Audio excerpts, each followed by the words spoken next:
Counselor, there's a raccoon stuck in the vending machine. That's so annoying. I wanted a snack.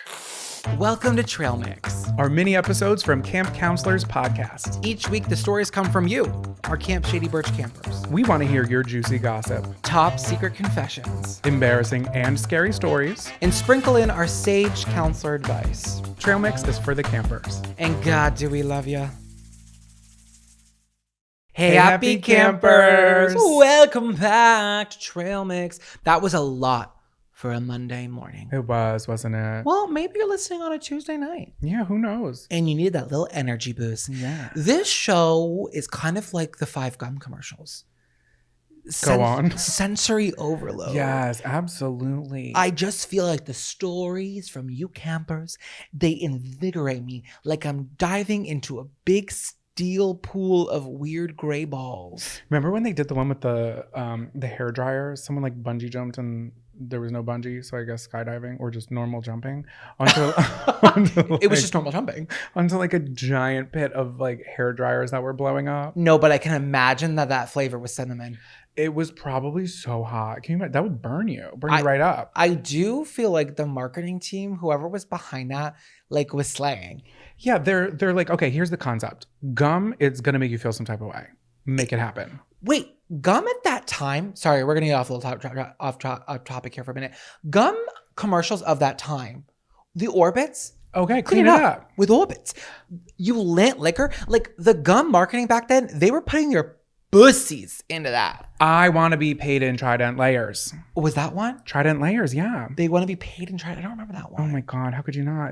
It's vague. I can kind of remember. There was so much competition. It was a lot, and it was goofy, and it was crazy. Bubblegum? I mean, wait, that was very broad. The bubble tape. Bubble tape? Well, Yeah. what was the marketing for bubble tape? I remember the bubble tape. It was just like the crazy little tape guy. You know who couldn't keep up?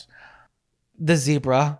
That poor Band-Aid zebra. Well, the flavor couldn't keep up, never could. The flavor never could. But I begged, Mama, please. I'm in the Stop and Shop. We're in the 12 items or less. Sure are. And I'm like, Mom, I really. And she's like, no, we already have 12 items. And she was a liar because I never counted. But my mother was a liar. Yeah. And I wanted that little yellow aluminum little can of that zebra gum. My Nana, God rest her soul, Judy, she always made sure that. No, I the got it. aluminum Kim was the Ouch, the Band-Aid one. Oh, you're right. I'm confusing. That's something the Yeah. band is Ouch. So Ouch and Zebra were different? Yeah, the zebra one came in the little thing of the zebra stripe. You're right. He was such a cute little zebra. What is your go-to gum now? I always get the 5 spearmint. I'm still 5 girl. I'm an extra Polar Ice. Polar Ice by Extra really is the flavor of choice for me. I don't like the ones that fold open like a trifold, like a wallet. I don't love those. I have like 4-pack. I think it's Trident. I think those, like the paper wears down so fast. And I'm not like a gum chewer, like 9 strips a day. I have it for a while. And when you get a paper pack, it really starts to deteriorate. And I'm like, now I'm pulling out this weathered gum packet. And people are looking at me and they're like, can I have a slice? And it's like, yeah, but this one has a little lint in it because the paper was unfolding. The way that gum was such a currency in high school. It's like if you pull it out, everybody's going to want a piece of gum. It's like, can I have gum? Can I have gum? Do you have a piece of gum? It's like, shut up. Just get your own. I think it still might be a currency in certain workplaces. Imagine working at a vet office. True. They got to be chewing gum all the time. Imagine like you're working on like a dog or something or a chinchilla and your gum falls out of your mouth and into someone's hair.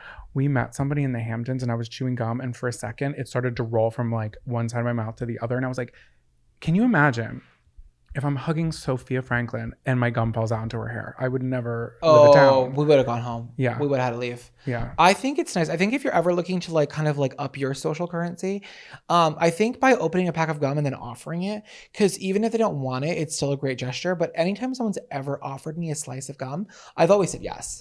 Anytime someone's offered me a slice of gum, I get self-conscious. And you say no? No, I say, is my breath. Oh. Is my breath? I've never even thought that. And now that I'm thinking that, I'm getting a little panicky. Yeah, I think nothing but it. Anyways, welcome back to Trail Mix. This is the part, well, not the part of the show, this is the show where we read your listener submitted stories in a variety of segments.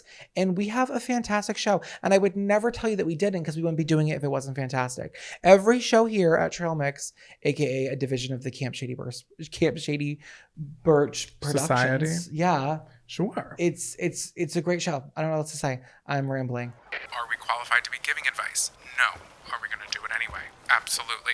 Welcome to Dear Counselors, the part of the show where we offer you advice. It might be good, it might be bad, and if it goes terribly bad, it's not our fault, okay? We can't take the blame every time. No, and we won't. And I will never take the blame. Okay, I'm just going to jump right into it. Please do. Dear Counselors, for the past 6 years, I've lived in a different city than where I grew up, away from all of my friends and my family. Even though I'm only an hour and a half-ish away from everyone, I'm realizing no one's coming to visit me or hang out. Oh. For the past 6 years? Yeah, it's an hour and a half. My parents are getting older and relying on me for a number of different things, and my friends are living their lives, having kids, and taking care of their relationships, as am I.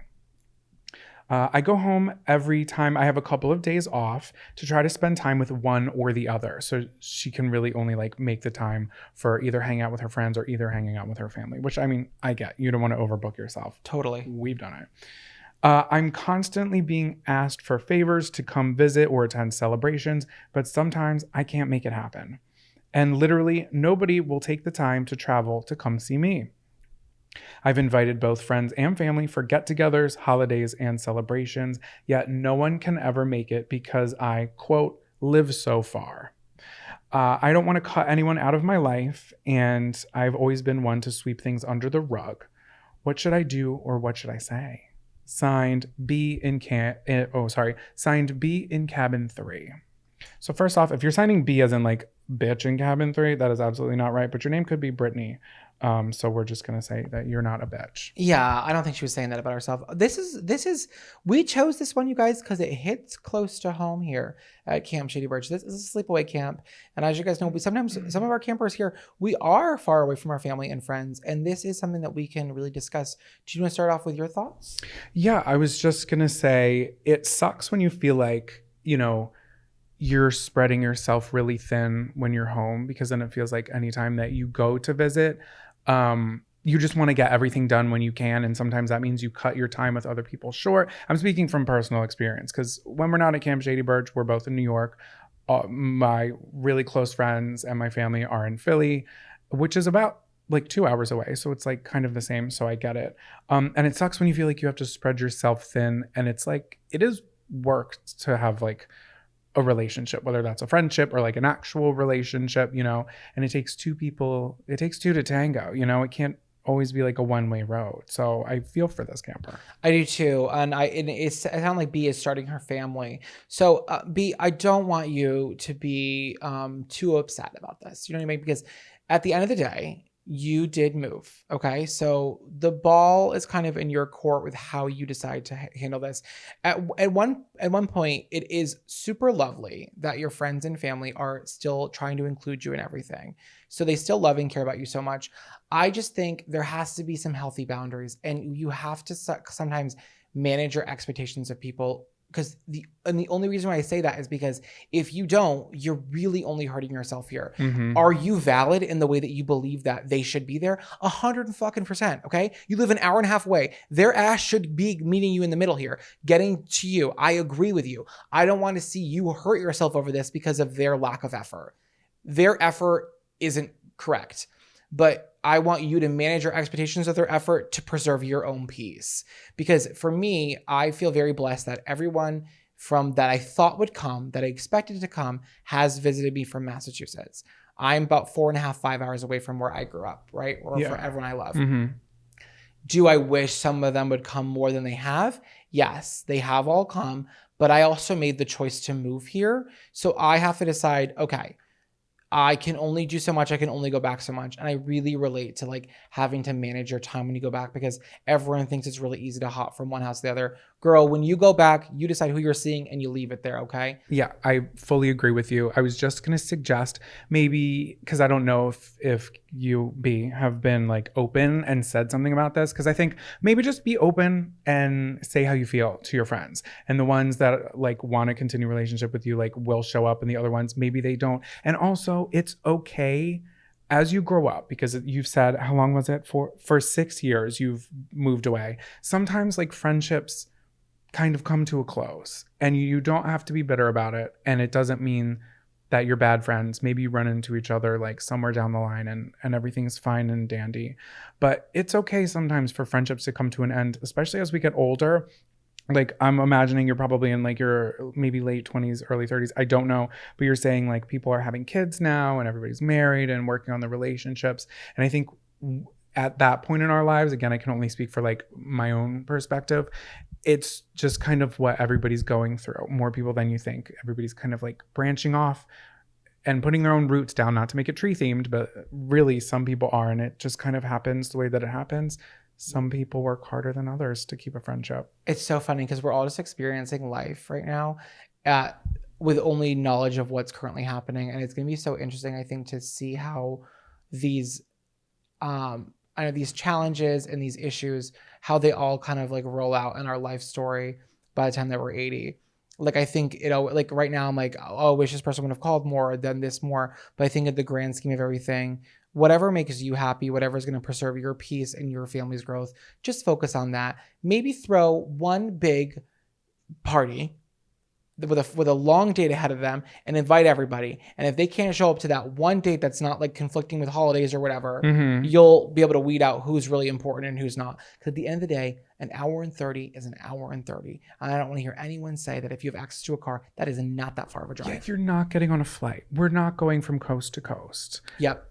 And I just think, and it sucks. And I feel for you. And I feel like we definitely can understand how that feels when you've moved away from your closest friends and family, especially those that you like grew up with. And it sucks and it's difficult, but you always have your fellow campers. You do. And you have your family bee. And we love you so much. We're here for you.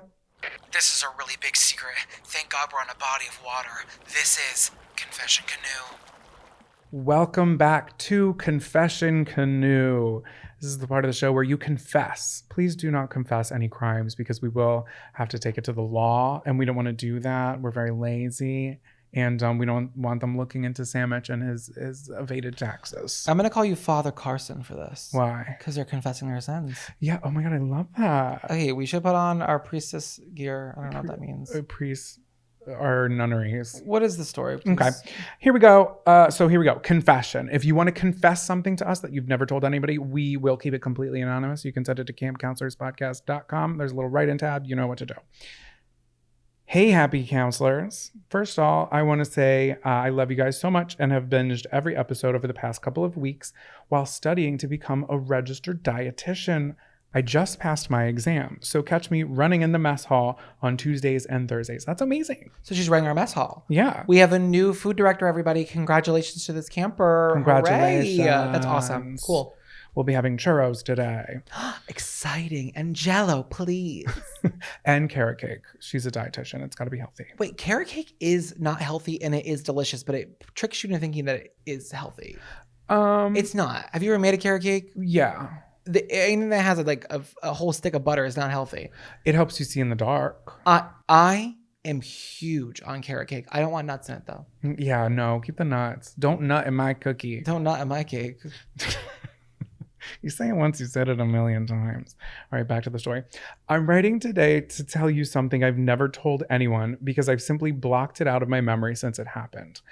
I was in middle school. I'm 25 now, so it was about 12 years ago. Okay, so she's like 12 or 13-ish at the time of this story. Yep. So I was taking a nice soothing bubble bath one night.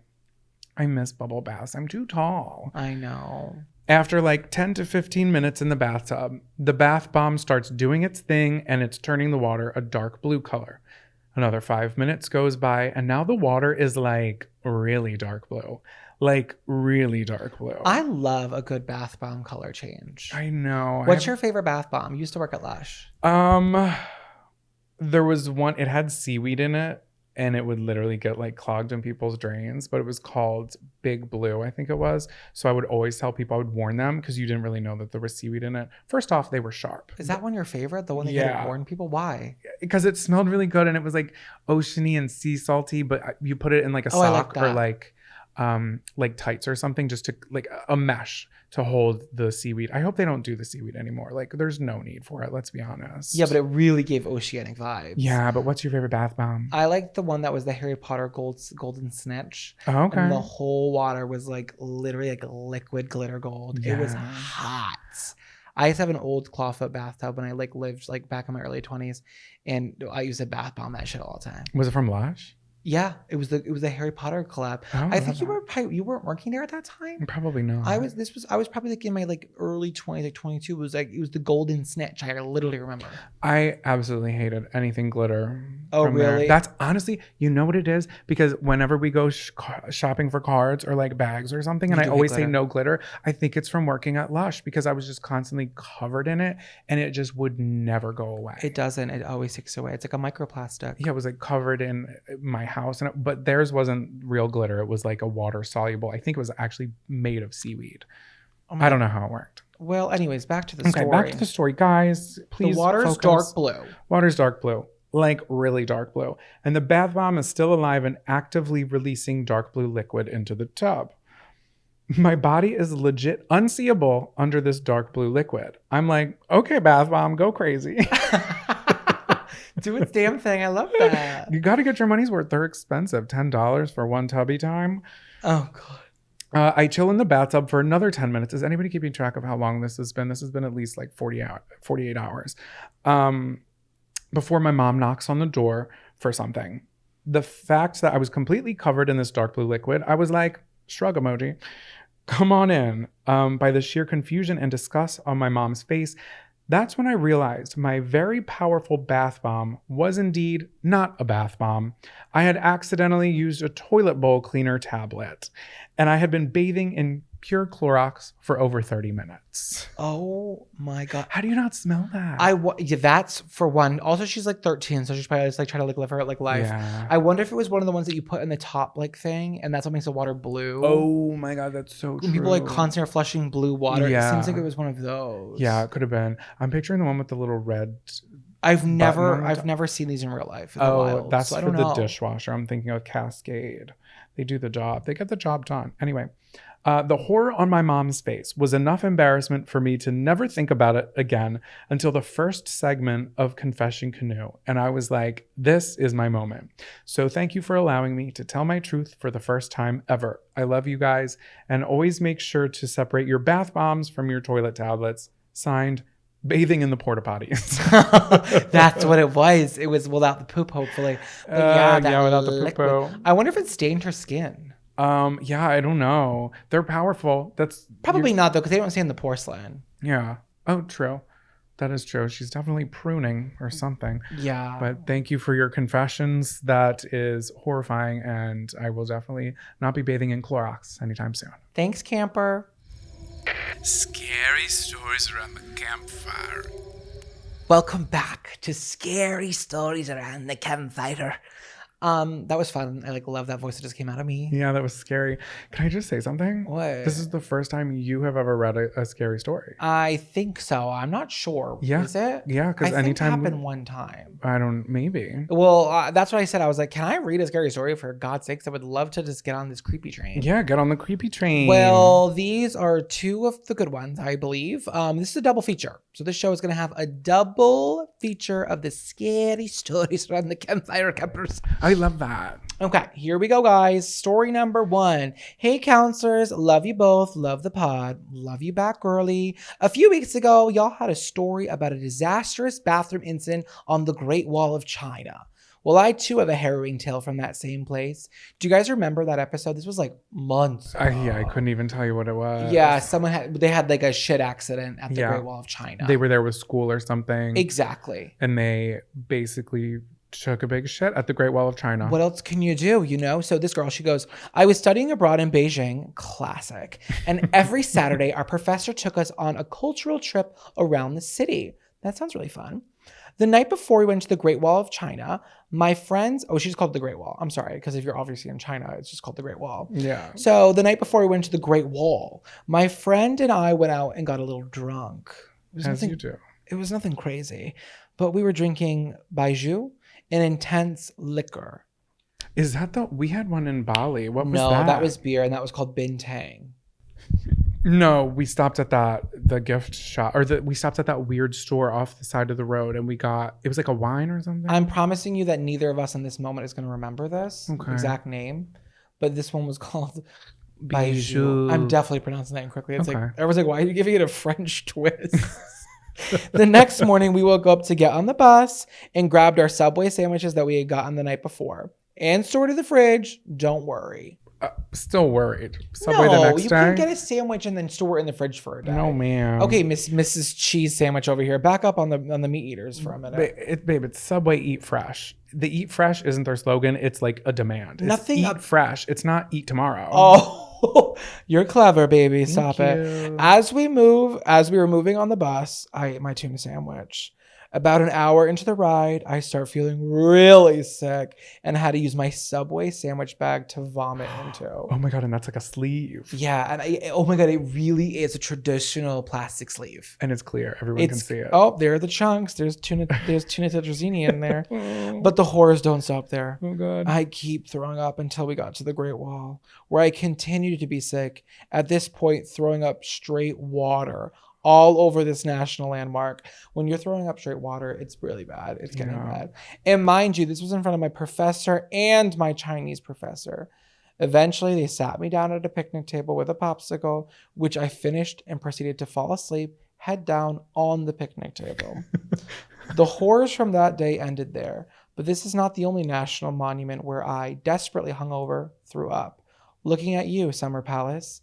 Sincerely, hungover in Cabin 7. Wait, what's Summer Palace? It's like a palace in China, so this was probably a similar trip that she also vomited at. Your professor must be like, you need to stop doing this. And that's going to be the real thing here, guys. The takeaway here is, what the hell is happening at the Great Wall of China? Yeah, like what is going on there? People are vomiting and pooping at outrageous amounts at the Great Wall of China. And that's what the other story was. There was like a traditional toilet and like a non-traditional toilet. Yeah. Do you remember that happening, John? There was like a hole in the ground because that's how a lot of the toilets are there. Imagine if they were happening simultaneously. What, the throw up and the pooping? Yeah, like our camper and that camper, they didn't know each other. Oh my but God, they they were were like going through it. I can't imagine. It's got to be a massive attraction. Like if I was anywhere near there, I would also be visiting the Great Wall of China. And as an IBS survivor myself, I would have been the latter. But, you know, I think it's just, we got to stop throwing up at these Chinese monuments, guys. Have you ever played the Crash Bandicoot level on the Great Wall of China? Yeah, of course. Where you play the girl. That one is literally so fun. Yeah, That's you're probably right. the best level. So fun. I think you're riding the tiger. Pony my God. Oh my God, that sounded exactly like that, babe. Thank you. That you add that to your repertoire of impressions. We love you, camper. I'm so sorry that you're hungover in Cabin 7, but luckily for you, the infirmary is really close by. Go pick up some Pepto, maybe a burner phone from the camp gift shop if you need to make some bad calls. I don't know. But how funny is it? Not funny, but it is kind of funny. It's like, it sounds like a normal day in like kindergarten where you throw up on the bus. Your teacher's like, there, here's a popsicle. And then you fall asleep and take a nap. Yeah. Well, sometimes the only way to cure something like that is to just fall asleep. It is. And then you just have to fast forward through the day. What kind of popsicle would you want if you were really sick? Grape. I knew you were going to say that. What would you have? I always pick blue if I'm good or if I'm bad. Oh, that's true. Blue always makes it better. But if you have something important to do, or like there's your crushes at the table or something, I would go orange. go orange. Go orange or lemon. Those are rare to come by, but if it is there, it's sometimes banana. What the fuck? Yeah, if I get a banana popsicle, I'm swinging hands. I'm throwing something around. Yeah. I'm getting pissed. Anyway. Oh, wait. So that's kind of the end of that story, but we just keep going on. We're not going to rerun the intro sound. Right? Yeah, go for it. What's our next scary story? Ooh, okay. I felt really spooky right there in my private parts. In your In my groin. Ugh, I hate when the groin. It's such a sick way to say that. in my crotch. Yeah, I like that. The crotch, that has some sort of like to it. Ew. Got a little sweetness to it. Anyways, this one, guess when this one was written in? 1842. November 22nd, 2022. 2022. If I was this camper, I'm like, are you fucking kidding me? Oh, You're God. reading this literally, 10 months later? We are, bitch. Because this was bookmarked and it never got read. Yeah, sorry. So there were so many that didn't even actually ever got read. This was in a bookmark tab. So we did read it at one point. And when we reread it, we said, wow, this is one that we got to read.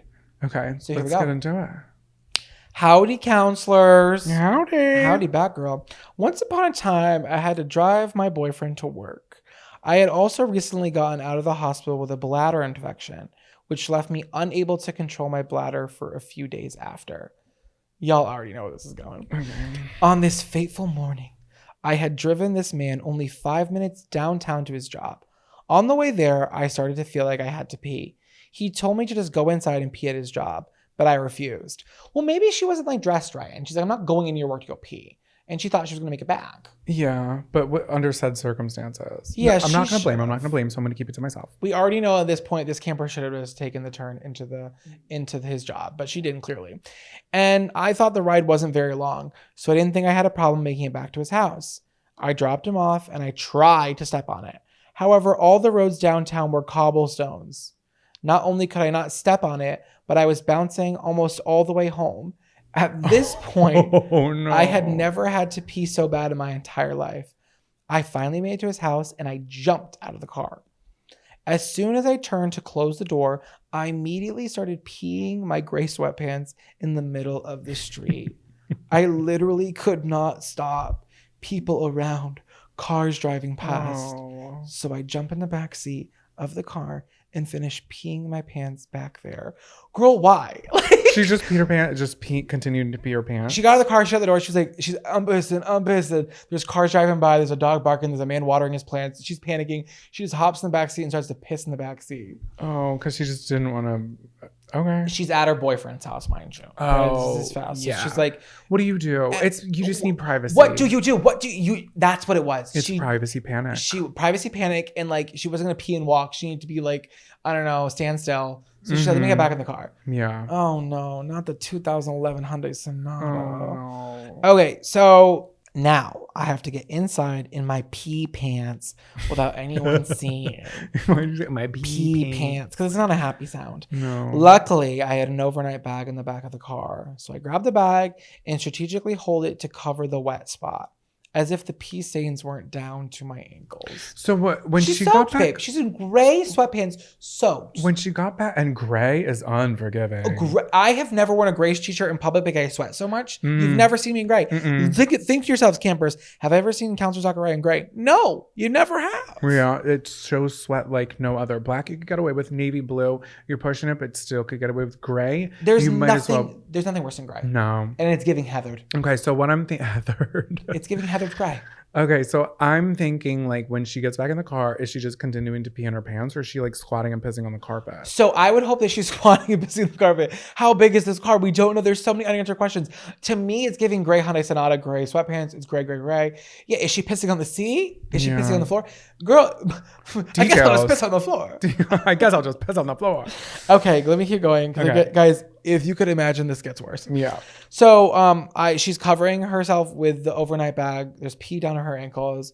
She runs inside and she thinks the coast is clear. This is the boyfriend's family house, by the way.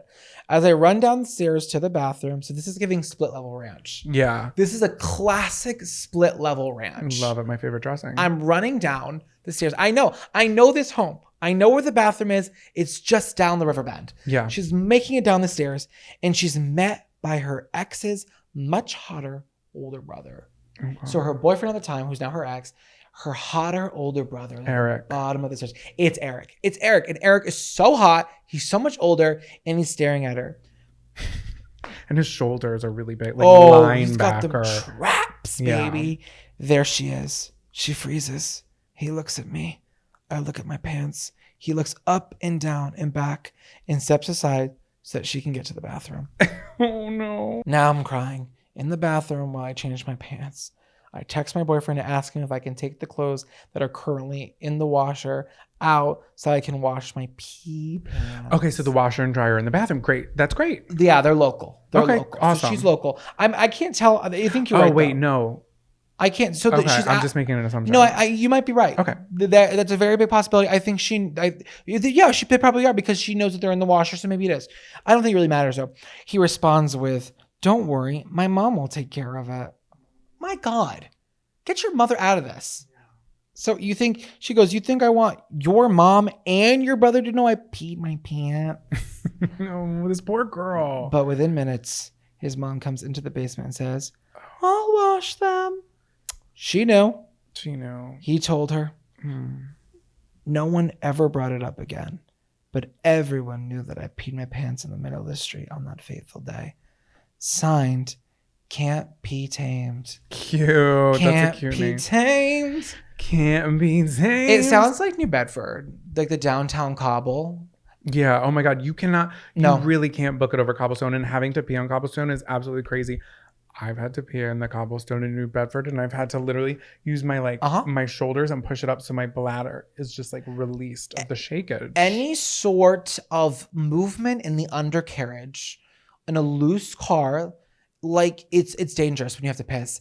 Cobblestone it's vicious. It's a vicious attack on the bladder. And she had just gone through bladder surgery, and that's why this was a really extreme case. And that's why I think too, it's less embarrassing because the mom and the brother have to know. Like they know you just had the surgery. And you exactly. Yeah. Exactly. And you didn't shit yourself in the gray sweatpants. You know what I mean? It could have been worse. It could have been worse. I think the moral of the story here is that when there is a bathroom at hand and you have to go, you never know what your body is going to do. Your body will betray you. You know what I mean? An ex will betray you, and so will your body. Yeah. So just if you see a bathroom available, like at his work, just take it up. Take it. Take your chances and just go piss, girl. Go piss, girl. Go piss, girl. But thank you so much for writing in and sharing your trauma with us. Sorry that we read it 10 months later, but you made it. You made the cut, it, girl. You made the cut. And if you want to make the cut, you can go to campcounselorspodcast.com, and there's a little write-in tab at the top.